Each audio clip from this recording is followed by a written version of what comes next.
Eu tenho umas perguntas para as pessoas que comemoraram a decisão do STF de criminalizar a homofobia e a transfobia, que na prática, enfim, na verdade, criminaliza as discriminações por orientação sexual e identidade de gênero.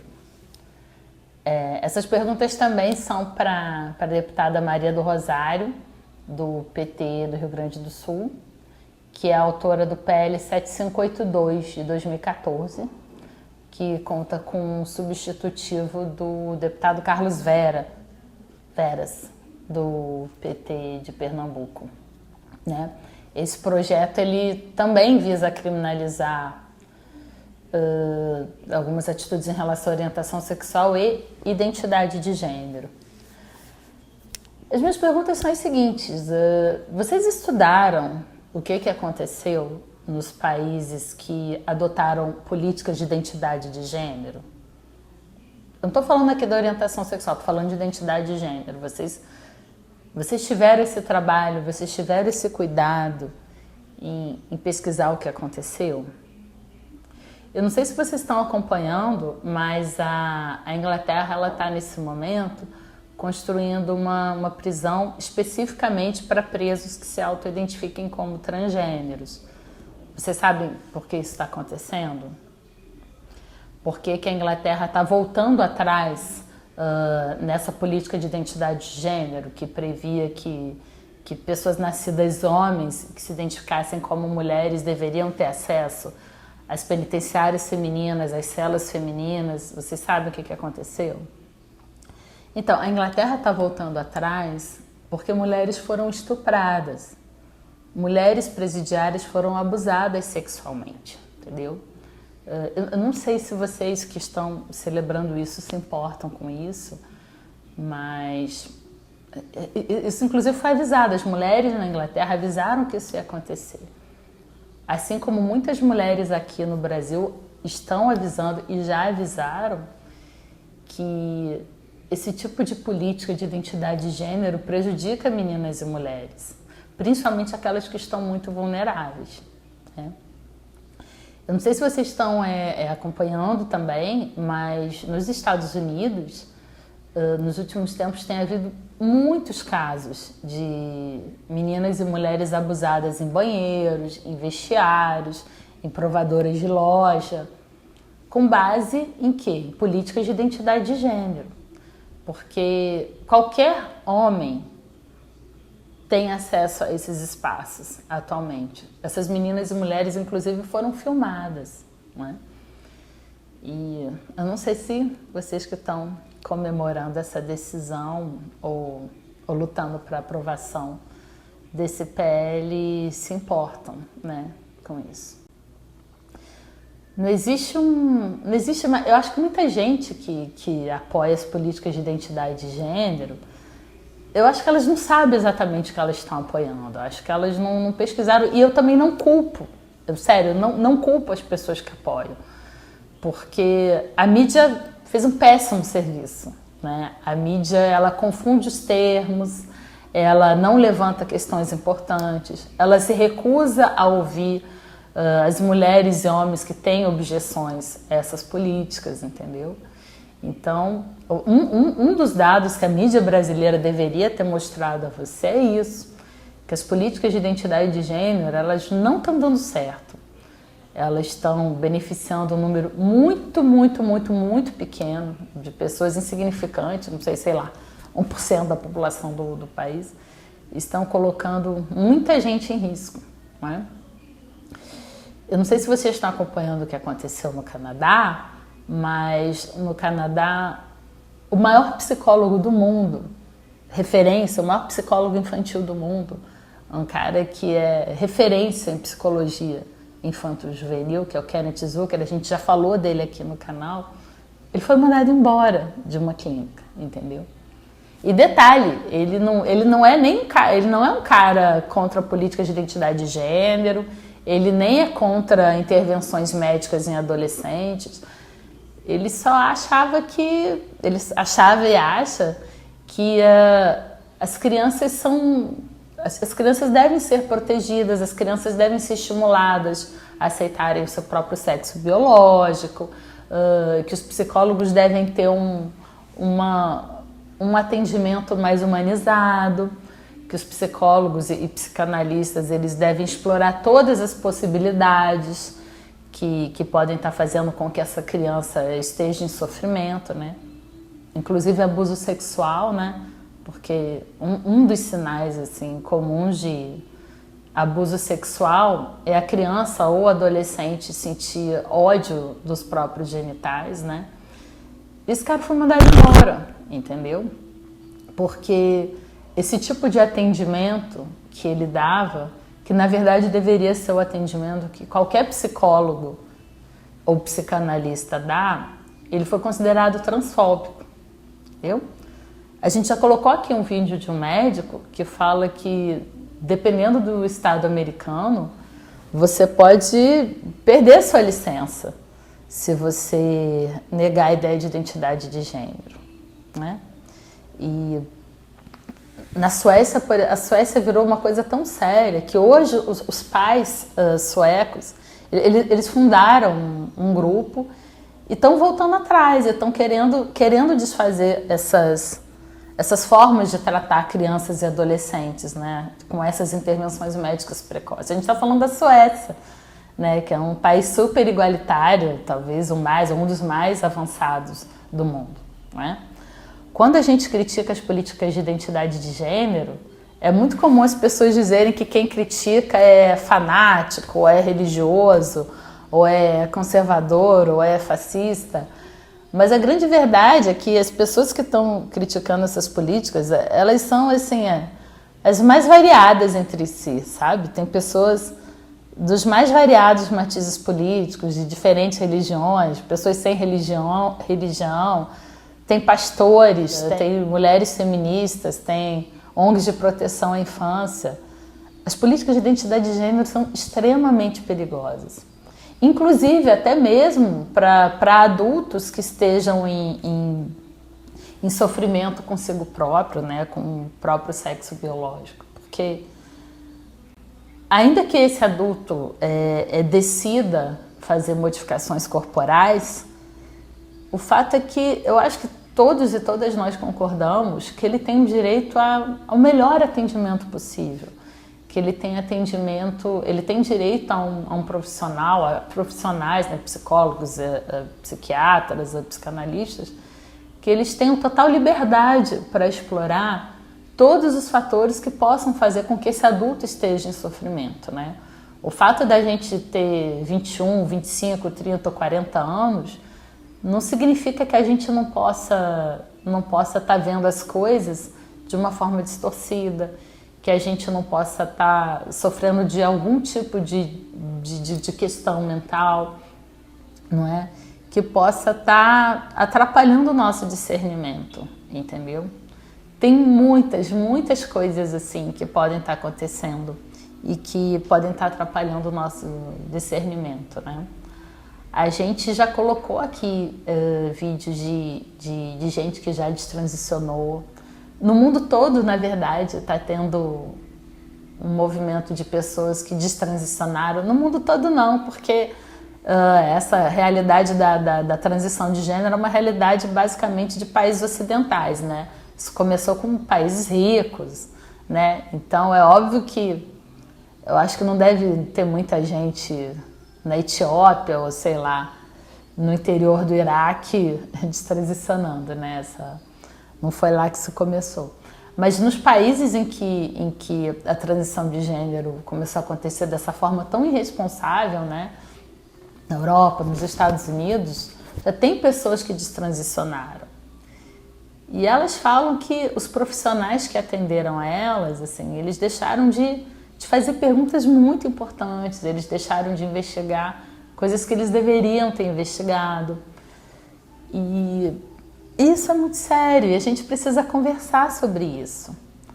O grande problema, quer dizer, um dos muitos problemas da chamada criminalização da transfobia, né? Ou seja, que o STF, a mídia também usa muito esse nome, né? Mas que na prática costuma ser colocado como discriminações por identidade de gênero, né? Esse PL 7582 ainda fala em injúria por identidade de gênero, que é uma coisa surreal, né, gente? Porque o conceito de identidade de gênero do PL, qualquer documento sobre identidade de gênero, PL João Nery, ou enfim, eles têm sempre a mesma definição, que a identidade de gênero é um sentimento, é como uma pessoa se sente em relação a si própria, como uma pessoa se vê.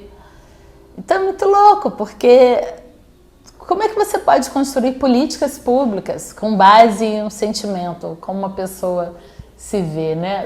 Vocês já pararam para pensar que não tem nenhuma política pública, nenhuma outra política pública baseada nisso? É impressionante, assim, né? E isso, obviamente, é muito subjetivo, né? Acho que nada pode ser mais subjetivo do que sentimentos.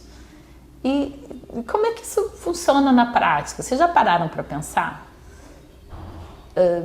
Será que a gente sempre tem como adivinhar como uma pessoa se sente? Eu não sei. E acho que você também não sabe. Então, como é que a gente vai adivinhar que um homem que, sei lá, talvez esteja com batom ou um glitter, que ele gostaria de ser chamado no feminino, que ele se sente uma mulher, ou travesti, ou não binário, ou algum outro dos muitos gêneros, assim. E como é que a gente vai adivinhar que ele não é simplesmente um homem que está a fim de passar batom, que se reconhece como homem e que quer ser chamado no masculino? A gente não tem como saber, ninguém tem como saber, isso não está escrito na testa, né? E o contrário também, né? Como é que você vai adivinhar que uma mulher, uma pessoa que você vê como uma mulher, que usa um cabelo curtinho, uma roupa confortável, tá sem maquiagem, como é que você vai adivinhar que ela quer ser tratada como homem no masculino? Ou como é que você vai adivinhar que aquele nome, que muitas vezes é um nome neutro, ou um nome estranho, ou um nome inventado, que aquele nome é feminino ou masculino, assim, você não tem como saber, né? E eu fico pensando se a gente que é dessa bolha, né? Porque se você tá vendo esse vídeo, eu acho que muito provavelmente a gente é dessa bolha pequena que tem esse acesso à informação, que sabe o que está acontecendo, né? Que parou para pensar nessa ideia de identidade de gênero, assim, que está aqui questionando a ideia de identidade de gênero. Cara, já parou para pensar assim, como isso vai funcionar no resto do Brasil, né, gente? Porque o Brasil não é a nossa bolha, né? Acho que 99% dos brasileiros não tem ideia de que essa discussão está acontecendo. Não tem ideia da dimensão do que é essa decisão da STF, não está sabendo nem que tem esse PL, na verdade nem os meus amigos sabiam que está tendo esse PL 7582, a maioria achou que era decisão da STF e pronto, quando na verdade a ideia da decisão do STF é que ela dure até o Congresso passar a sua lei, né? E aí uma das formas que alguns congressistas, né, estão tentando passar essa lei seria usando esse PL aí que já existe. Então, até mesmo meus amigos, assim, não sabem que esse PL está rolando, ainda mais a população não sabe o que é identidade de gênero. Na verdade, assim, a própria palavra gênero, isso tem múltiplas interpretações, né, gente? Isso não tem muita gente que pensa muito diferente sobre o que é gênero, né? Então, as pessoas não têm a menor ideia disso que está acontecendo e essas pessoas vão ser presas, assim, 1 a 3 anos de prisão para quem cometer injúria baseada em identidade de gênero ou discriminação por identidade de gênero. Então, quem vão ser as pessoas presas? Quem vão ser as pessoas presas? Quem é preso no Brasil, né, gente? Muita gente mandou mensagem, né, nas nossas redes sociais perguntando se a gente tem medo de ser presa e tal. Só que a grande verdade, gente, é que assim, a gente, com todas as dificuldades, né, que a nossa campanha tem, né, aqui não tem financiamento da indústria farmacêutica, de partido, de ONG, de multinacional, aqui não tem. Mas mesmo assim a gente está falando de um lugar privilegiado, entendeu? Então, se eu quiser, eu posso encerrar a campanha, fechar as redes sociais e cuidar da minha vida, que é ótimo, né? Mas eu queria que vocês pensassem na tiazinha do banheiro, entendeu? Na tiazinha da limpeza, porque a tiazinha da limpeza é aquela que quando entra um cara, moça, aqui é o banheiro feminino. Vocês já pararam para pensar? A tiazinha da limpeza vai ser processada e vai ser presa, entendeu? Eu queria que vocês pensassem nos seguranças, né? Porque a maioria dos seguranças são homens trabalhadores, são homens de classe média baixa ou baixa, né? Então, seguranças estão sempre ali tentando zelar pela separação dos espaços, nas boates, os banheiros de shopping, os vestiários, né? Então, são esses seguranças que vão ser presos, entendeu?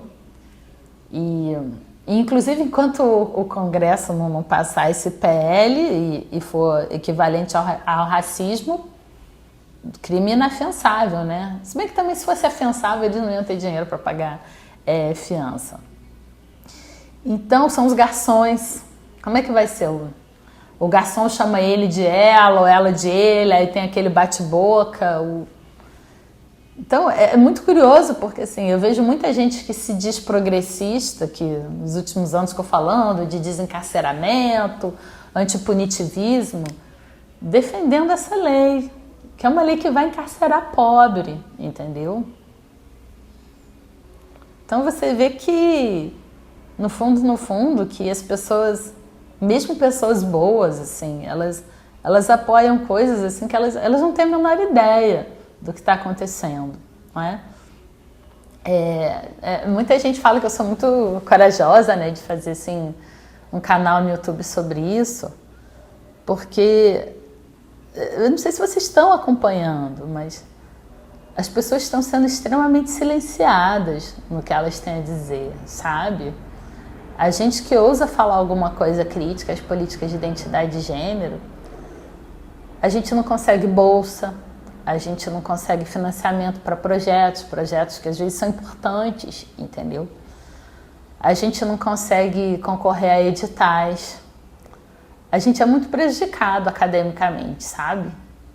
Nas universidades a gente é muito prejudicado nos partidos, né? As mulheres são expulsas, são forçadas a sair dos partidos, ou elas mesmas se isolam dos partidos de esquerda, e muitas abandonam assim mesmo, né? Porque a esquerda tem sido muito cruel com as mulheres que questionam as políticas de identidade de gênero, né? Então, os transativistas, eles podem abertamente ameaçar a gente, coagir a gente, e ninguém fica do nosso lado. Ninguém fica do nosso lado, né? Eu tô muito preocupada mesmo, porque eu tô vendo muitas mulheres, assim, jovens, assim, muito adoecidas, sabe? Com o que o transativismo está fazendo com a gente. Eu não estou dizendo aqui que todas as pessoas que se identificam como transgêneras são assim ou assado. Inclusive, até faço uma diferenciação, porque nem todas as pessoas que se identificam como transgêneras são transativistas, né? Estão à frente das ONGs LGBTs, dos partidos políticos, né? Acho que a maior parte das pessoas que se identificam como transgêneras estão só tentando viver, levar as suas vidas assim da melhor forma que elas podem, em busca de paz de espírito, né? Mas o transativismo, que são aquelas pessoas que estão em posição de poder, né, nas universidades, nos partidos políticos, né, principalmente no PSOL, elas podem ser extremamente violentas e egoístas. Eu acho que o grande problema do ativismo trans é que é como se as outras pessoas não existissem, sabe? É como se os outros movimentos não existissem. É como se as necessidades das outras pessoas não fossem importantes, né? É um ativismo narcisista. Eu me sinto, eu me vejo, eu quero. O pronome que eu quero é esse. Vocês vão mudar assim esse documento porque não lembrou de não sei o que lá. Como assim, cara? Assim. E os outros, entendeu? você vê a situação das pessoas da área de saúde, elas vêm me contar que elas são questionadas porque usaram essas expressões. Mulheres grávidas. Não pode mais porque as mulheres trans não engravidam e os homens trans engravidam. Então não pode falar mulheres grávidas.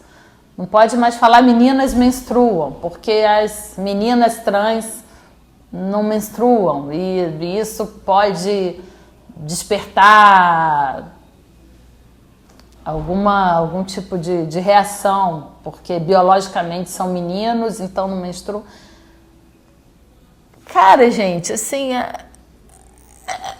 a gente está sendo obrigado a reescrever a nossa realidade. A gente está sendo obrigado a usar palavras que não fazem sentido para nós.